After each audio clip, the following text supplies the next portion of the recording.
in many ways we are the subconscious thought of the city. People don't really notice us half the time. We're there, they expect us to be there. And I suppose we're doing our job best when we stay a subconscious thought, when people don't have to think about getting on transport. It's a very intuitive thing. But also, when we make them better, there's many parts of London where some of the London Underground stations, some of the DLR stations, some of the bus stops and some of the historic elements are part of communities. They've become part of those communities. They're historic, they're listed.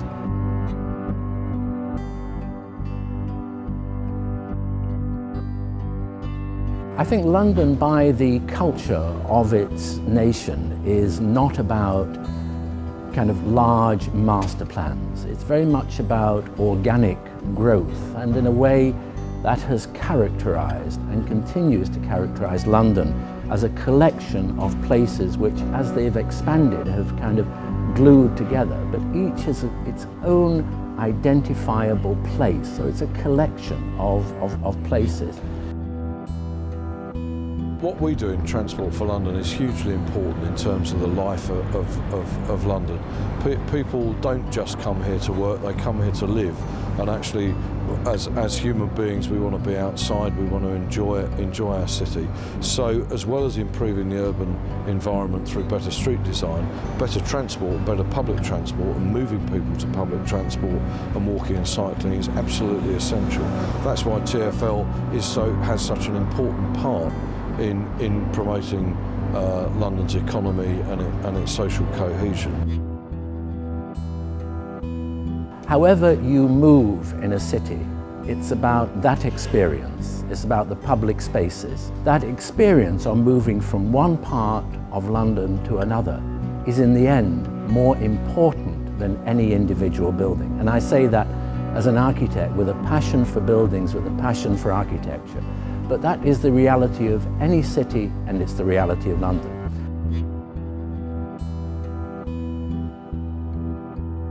TfL as an organisation is fundamental to London and all its communities. People need to get to work, they need to shop, they need to move about a city. Now, the city only has so much capacity for cars, for private cars.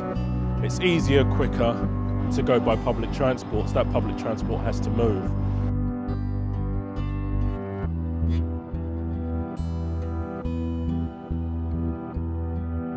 Environmentally, yes, use public transport, walk whenever you can, and I think this is one of the best integrated cities I've ever been in. Well, we have to realise that transport, the connection of people, is imperative. Cities are for the meeting of people. So if we're going to meet, if you're not going to walk, and I think walking is very important, and the streets are very important, then the next thing is, or the equivalent thing is, good public transport. We've got good buses, we need to invest more in the train systems. It's really important to us, so I'll go and talk to developers about, okay, you've helped us to get the right infrastructure in. Now I need to make sure that you're not putting us in the back alley somewhere. We need our customers to get to your development in the most appropriate way, in the safest way, in the most accessible way for as many people as we can possibly get. I don't think it's about the big gestures. I think it's about an accumulation of a whole series of things that will make it easier to get from one place to another. And obviously improving the quality of public transport is inescapably linked into the quality of life in our capital.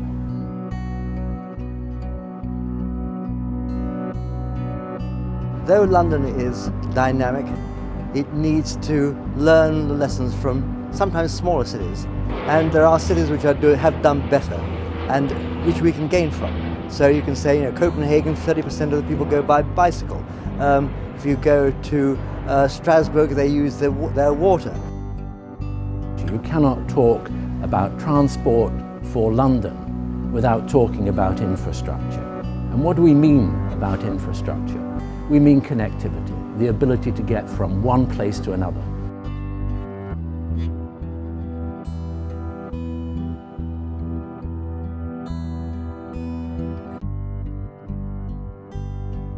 when you create an entity like King's Cross or Cricklewood or any other major development, it's going to have an impact. It's a bit like dropping a pebble into a pond. There's going to be ripples.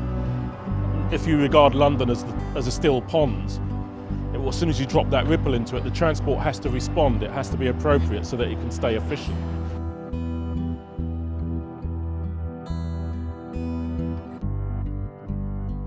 We're talking about having 100 squares in London over the next decade. Some of them classic squares like Sloane Square restored to something that people can use. Others quite small at Brixton or at Walthamstow, all over London.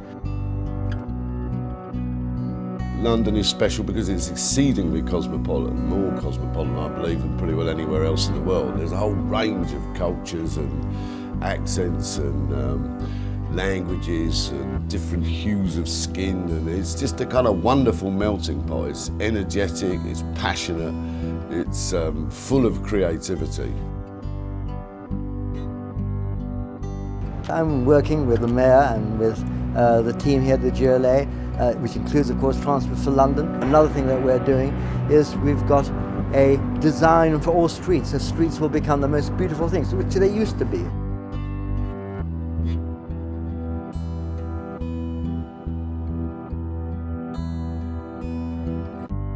People tend to live parallel lives, in terms of different social groups and different economic groups and different cultural groups.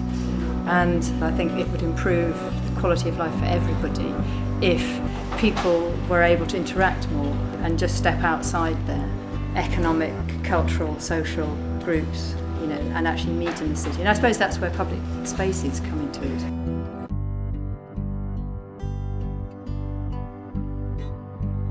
So if I were to choose some great streets in 5 years' time, I would like to think that some of them are streets where our urban design initiative has had an effect, and you can feel proud to be there because of how it looks as well as where it is.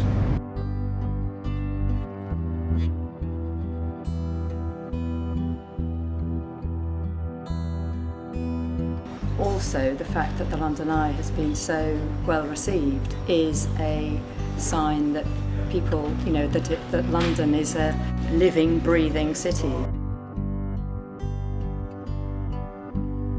I mean, the river is obviously why London is here in the first place. I think people are beginning to appreciate the river more than they used to, but even so, our idea is really just to kind of promote this as something that would be good for London, particularly leading up to the Olympics. We've established a whole range of strategies to try and ensure that as London grows, it is also made more sustainable. The London Plan only came into legal effect in 2004. Since then, we've seen a 28% improvement in the sustainability of buildings in terms of their carbon emissions and so on, both with renewable energy and also just reducing the waste of energy in those buildings. We're about to increase the target for renewable energy from 10% to 20%. We've already set the target of reducing our carbon emissions by 60% by 2050. So I think in many ways we are taking a lead that many other world cities are following.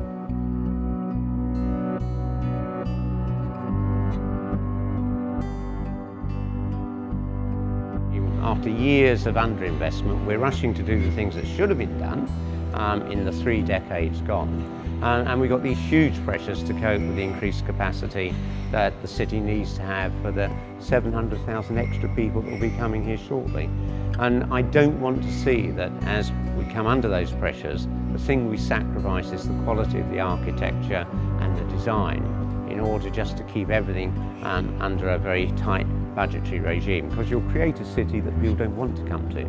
People are coming to this city because it's both a tolerant and open city, but it's one of incredibly diverse architecture and design.